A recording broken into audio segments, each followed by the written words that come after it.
The president of Turkey, Tayyip Erdogan, is a bit of a touchy dude, to say the least. If he feels that you're insulting him, he will literally put you in prison.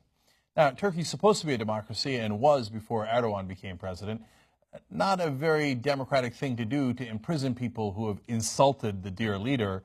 But now he's doing it to someone who's also famous in Turkey and raising some eyebrows. It is a former Miss Turkey. Now, she had the audacity to share a poem back in 2014. She didn't know it was even wrong or illegal to insult the president because she thought she lived in a democracy. The poem was called The Master's Poem, and it was from a humor publication called Uygur. So now let's pick it up from Reuters and tell you what happened next. A former Miss Turkey was handed a 14-month suspended prison sentence on Tuesday for insulting President Tayyip Erdogan through a poem she shared on Instagram, the latest of at least a dozen Turks to face such a sentence. An Istanbul court found model Merve Büyüksaraç, 27, guilty of insulting a public official, but suspended the sentence on the condition she does not repeat the act for the next 5 years, local media said. So you see, that's exactly part of the problem here, which is that this is how you quiet your critics.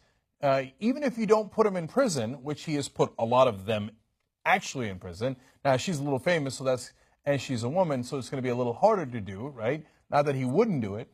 But he says, now, if you ever dare insult me in any way again, then you will go to prison. That's what a suspended sentence is. And in fact, let me tell you about the maximum sentence here. Insulting the president is a crime punishable by up to 4 years in jail in Turkey. The law was used infrequently until Erdogan won the presidency in August 2014, since which time prosecutors have opened more than 1,800 cases for insulting him, including against cartoonists, journalists, and teenagers. In fact, it's been at least 1,845 times that he's done this. He's finding kids on the internet who shared a simple poem about him and going, "That's it, I'm coming after you with the full force of the law." That is not what presidents do. That is what people who don't live in democracies and rule as a dictatorship do. So if you can't understand that, it's not our fault, it's your fault. Now, I'm sorry, I don't mean to be insulting you, but do you not understand that you look comical when you do this to the rest of the world?